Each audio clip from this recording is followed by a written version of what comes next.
I received a question yesterday that was emailed to me about a passage in my work. And in this passage, I deliver some lines that are stating a fact or stating an opinion, and the person who was writing to me wanted to know about how we should interpret those lines, how we should think of them. Do they come from the writer? Do they come from the author? Do they come from a character within the story? How do we relate to them? And this seemed to me a really interesting question, and so rather than write a specific answer to that, I'm going to have a quick investigation of this topic area, which I find fascinating, which is about the relationship between statements made in fiction, in prose, and the various characters, or indeed the narrator and the author, and if those two people are different. So I've got an example here I'm just going to shift to, and that is stated in two different ways here. It seemed to him that the way they treated her was grossly unfair. The way they treated her was grossly unfair, he said. So we've got a formulation here, and in the first version we can see that it seemed to him, we know that whoever him is in this story, whoever the character is we're talking about, that opinion, the opinion that the treatment was unfair, belongs to that character. Simple enough. And in the other version, we have a character stating that opinion. And again, that is absolutely easy and fair enough. The problem comes when we get a statement like this within prose, within a narrative. The way they treated her was grossly unfair. Now, how we interpret this idea, this statement, really depends very much on context. So let's consider now a couple of different contexts in which we might see that line. The first and the easiest is within a first-person account. So in that sense, the way they treated her was grossly unfair is clearly identified as being the opinion of the first-person narrator, the person who's telling you the story, a character who is within the story and they are narrating the story. So that's simple enough.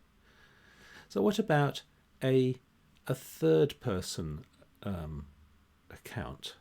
Well, if we come across this line in a third-person account, it really depends on the kind of third-person account that it is.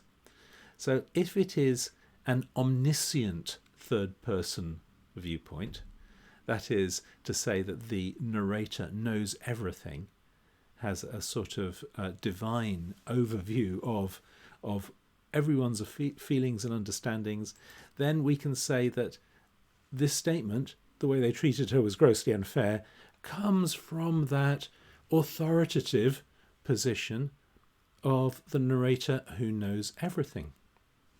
That's simple enough. So that is the case of the third person omniscient.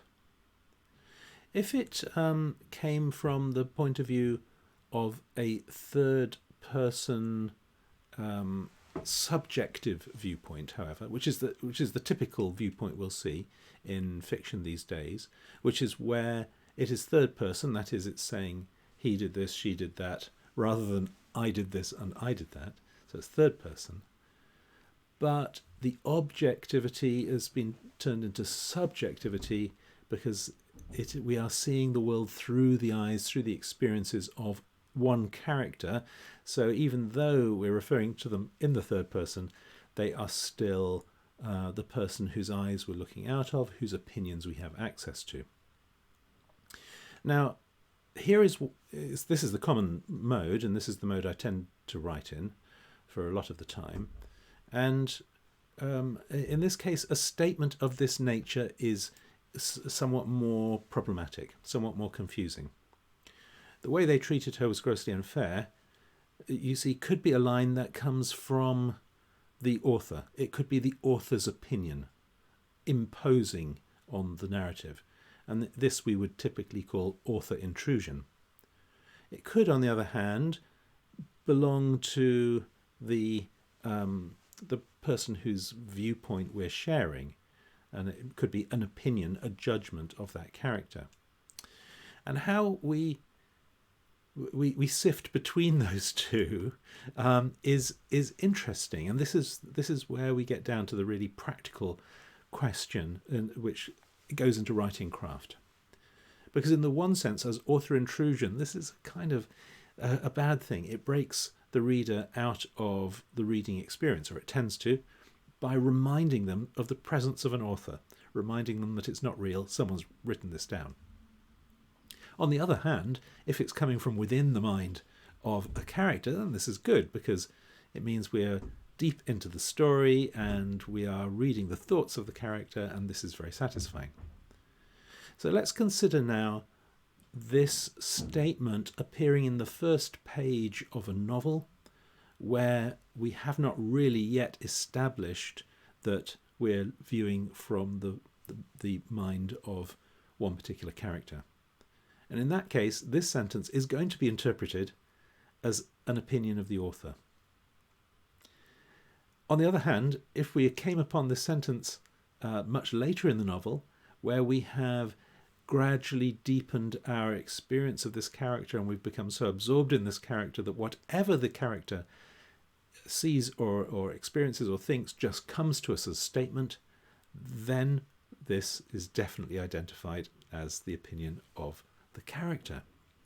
And if you consider the similarity or the difference between that and this first alternate version, it seemed to him that the way they treated her was grossly unfair.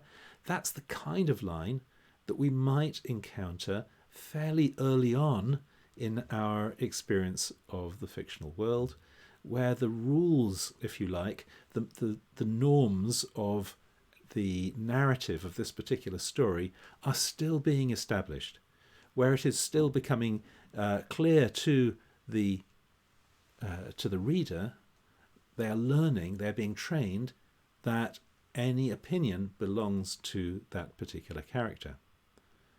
So now we have to ask the question, well, why don't we always say it seemed to him that the way they treated her was grossly unfair? Why don't we always make it absolutely clear whose thought it is? And the reason are that whatever choice we make, there are implications, there are repercussions. And so one of the things, by using that formulation, it seemed to him that one of the things is we're just using a lot more words. It is a less economical way of writing. So you're getting less story per word read, if you like. So it slows things down in the reading. But also, by going through that process, that mechanical process of telling the readers that this is the person who has had that opinion, that judgment, that thought, we are kind of adding a little bit of distance between the narrative and the reader, because each time we're going through this little reminder, oh, and you should know that this thought is coming from this character. And so it continues to make a distance between the narrative and the reader. Whereas when we drop it away, when we go back to that earlier form, which is just a statement of the opinion, if you have trained your reader correctly, and if they are deeply into the mind of the character, then it is a very immersive form of narration, which lacks the kind of distance we would get by continually reminding the reader. And so, which is best to use? Is it best to say the version where it seemed to him that the way they treated her, or is it best to say the way they treated her? And the answer is it's entirely a matter of context. And if we're in the context of the opening of a story where you are training the reader, then you need to do that training. You need to help them to understand whose opinion it is. But if we're later into the story, then that distance can have dropped away and you can deliver it in that most immersive form.